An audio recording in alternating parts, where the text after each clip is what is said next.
Welcome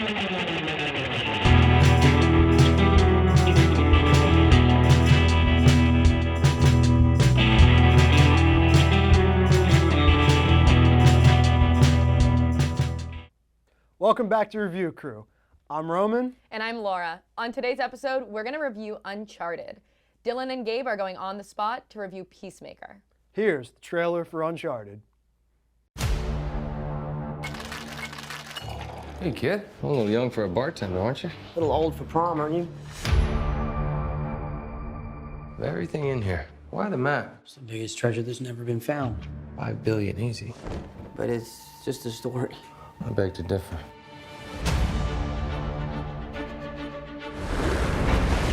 "500 years ago, my family found the world's biggest fortune, then was betrayed. People have been searching for it all in vain. Both you turn your keys clockwise at the same time.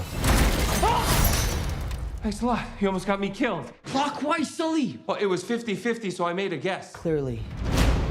But the voyage was not just about gold. It was something much more valuable. This cross has a very tragic history, so much blood. I'm pretty sure he's just threatening to kill me. Oh, this is gonna suck! Don't get caught. You were just gonna leave me back there. Somebody had to get the cross.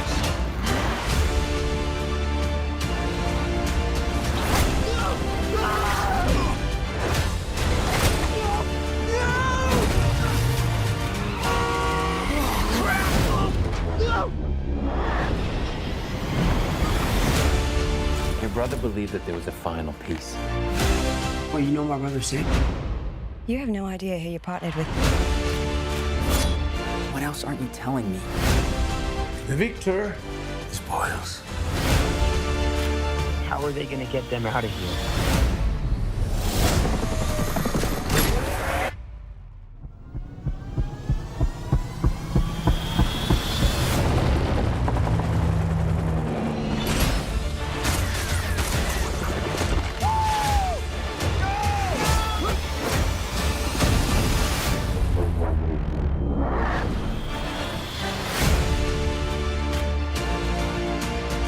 Hey, put them down, boys.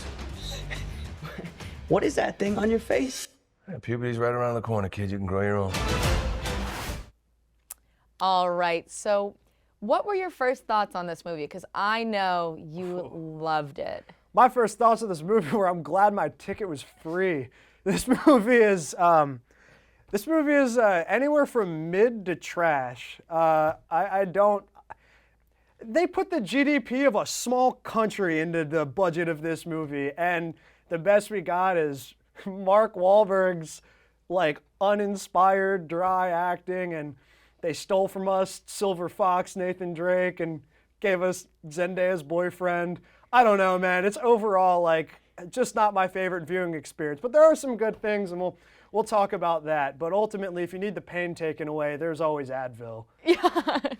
Yeah, I definitely felt like I was watching it, and the first half of the movie, I'm thinking, was this movie written by an AI? And I'm like, this was written by an AI that was fed National Treasure, all of these heist movies. I swear that one episode of Rick and Morty where they're going and collecting a gang for a heist, that was the first half of this movie. You're not wrong. Like, there's nothing that you're gonna see in this movie that's like, wow, I've never seen that before. Minus like a few like action scenes where like the specific thing they did is different.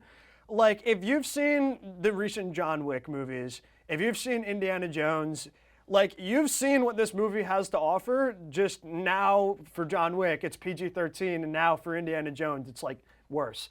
So there's like, but I mean, like, look, if you're going just to have a good time, like, I don't think you're like incapable of doing that, like, especially if you really like action adventure movies. But we'll get into it. There are some things about this one that just aren't the best. Right, definitely. I mean, I was able to look after I watched the film. I tried to go into it with an open mind, and I saw it had pretty high audience reviews, but really low critical reviews, which definitely tells you something. It's a fun movie, but if you are looking at it with any sort of background in film, love of film, it is dry, it's boring, I don't even think weird. Yeah, no, I agree, and I don't even like come at it from like a film perspective. I love stupid movies, like bad is my favorite genre. But like, there's times in this movie where I'm just bored, or like there are action scenes where the tension is so low.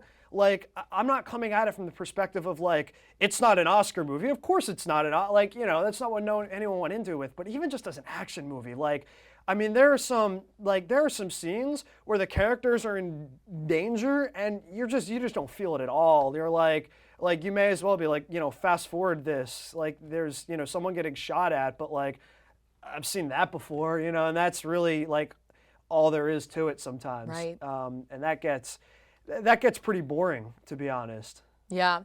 No, one scene that I was really underwhelmed with was when they're at the auction house and they're going to try to steal this cross that will eventually turn into the key that will lead them through these adventures.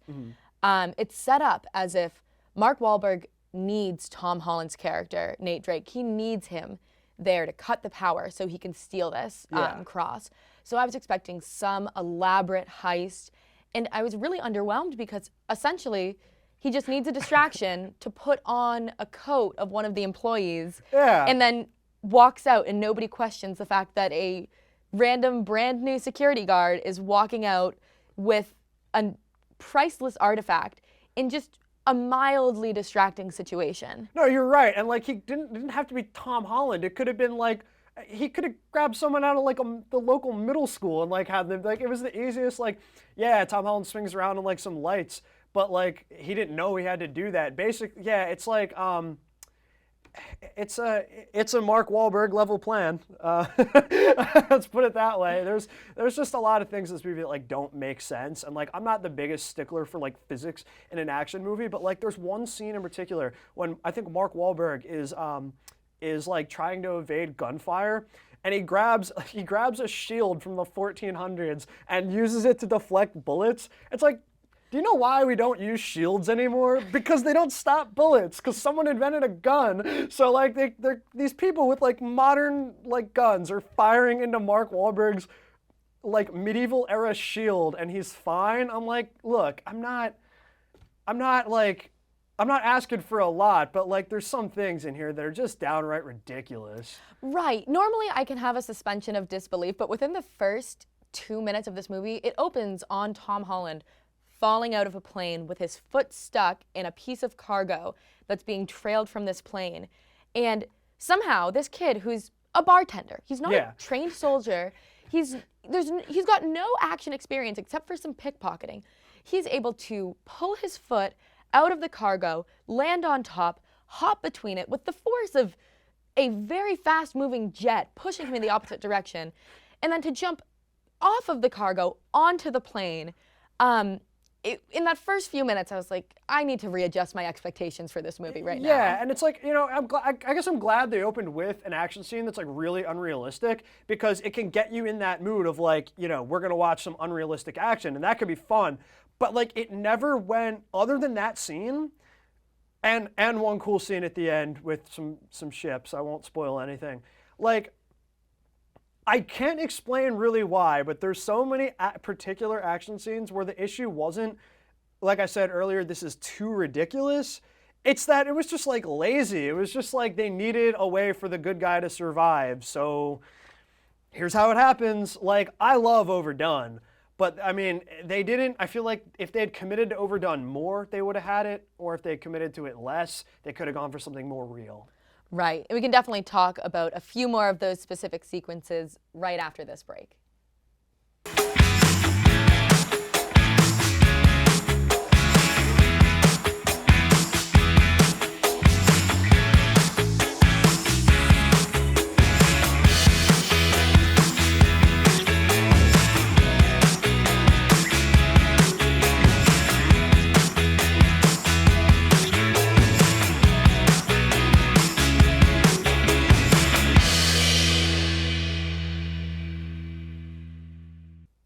Welcome back. We're continuing our discussion about Uncharted, and we're going to get into some of the things that people were talking about before this movie: the cast, the casting decisions, the characters, and what we think about them. So, what really stands out to you?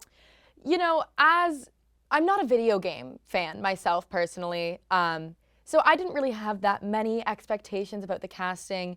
Tom Holland seems to be that big up-and-coming name right now. Yeah. Everybody wants him in everything.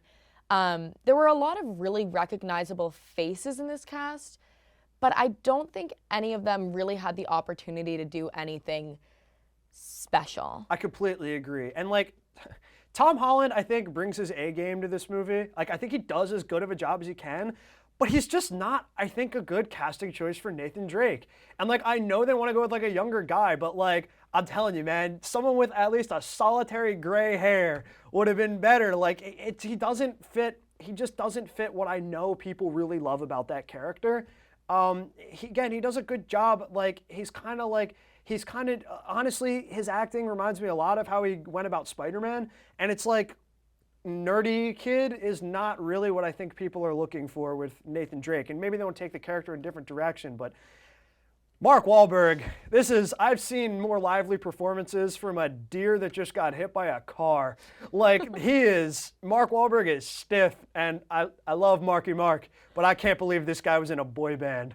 Oh my God. Yeah, that, honestly, that was one of the things. I felt like these characters and these actors had no chemistry. None. We didn't really get a chance to get to know any of the characters, to be honest, on a personal level, because there were a lot of these kind of unnecessary action sequences, like you mentioned, that were just kind of lazy. And I don't think they really informed us anything about who they were.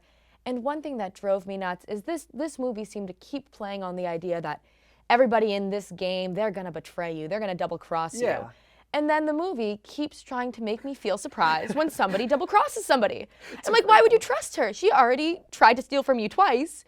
What's to say she's not going to steal from you a third time? Oh, it's a great point. Like, even this, like, Tom Holland's like tears in his eyes, and he's like, Mark Wahlberg, you betrayed me. And it's like, did you not understand what the nature of what you were getting into was when he told you, like, I'm a bad guy, like, on paper? I totally agree. If they had spent more time developing the characters, the action scenes that we had would have seemed more meaningful because we'd have a reason to care about them. But instead, I'm kind of just sitting here like, all right, just get the treasure and get out, and I don't care who lives or dies. It's just, none of this matters that much to me. I mean, Tom Holland's character, Nathan Drake, is the most developed. We get some stuff about his brother, but even that storyline is like, I've seen this before.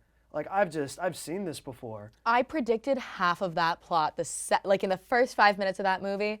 The second his brother disappeared and we think he's dead, I'm like, he's not dead. He's like definitely gonna feel some kind of betrayal here. And from the opening sequence, we see Tom Holland's character as a child use that trick where he lights the lighter under a piece of paper and it reveals a note. And then the entire movie, they're waiting for us to find a clue. And he's got a lot of these notes, and he's got a lighter the entire time. And the number of times I felt myself whispering under my breath, light it under the paper, light it under the paper. And it was just so convenient. How did the brother know that his brother would end up going on this adventure? Right. That when he did go on the adventure, he would have the postcards with him. He disappeared for years. If that were me, I might have thrown those postcards out by now. Oh man, that's brutal. If it was the last thing your sibling left you, I'd be mad at that point. Oh, okay. No, fair enough. You're right. You're so right that there is this leap of faith. And it's like, I'm fine with suspending my disbelief, but like, it's just the way the movie goes about it that doesn't like stylize it enough, I guess, that you watch it and I can hear other people in the theater kind of doing like oh, come on. Like, cause there's not that much, there's not that much to it. There's really not that much to it. It's just like, we have to solve a mystery. And then everyone in the crowd is going, that's how you solve the mystery. That's how you solve the mystery. And it's like, you're just basically sitting around waiting, like counting the minutes until they figure out the thing you already knew. Right. Now, as much as this movie annoyed me, it wasn't the worst thing I've ever sat through. Once I accepted that it wasn't going to be what I wanted it to be, I was able to have some fun with it. So in your opinion, even if it was few, what did this movie do well? Yeah, so we definitely critique that there are too many action scenes and some of them are throwaway, but the good ones are pretty fun. I won't spoil it, but there's a really good one, like the last one in particular is a pretty good, I don't even want to call it a chase sequence, but it does some stuff that I haven't seen before with definitely some cool concepts there. The humor falls flat a lot, but there are some good gags. There are some really beautiful sets in this movie.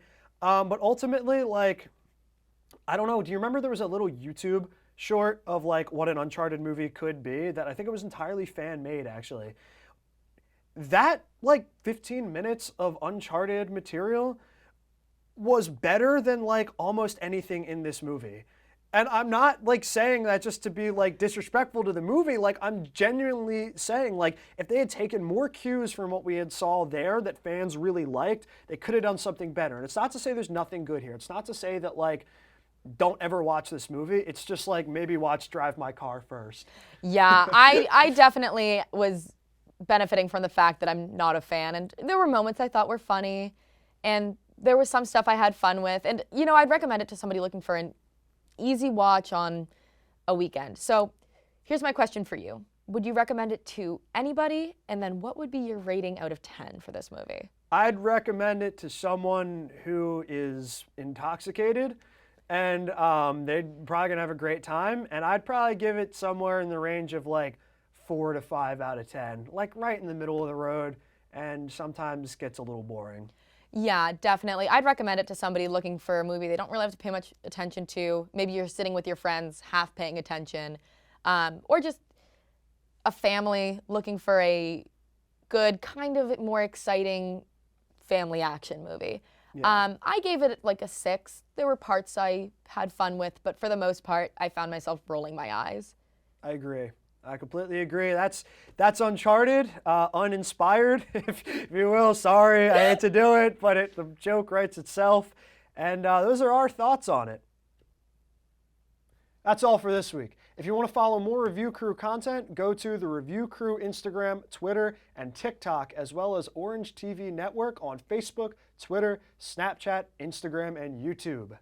Find the Review Q's podcast on Spotify or on our website at orangetvnetwork.syr.edu, where you can find our blog and more OTN information.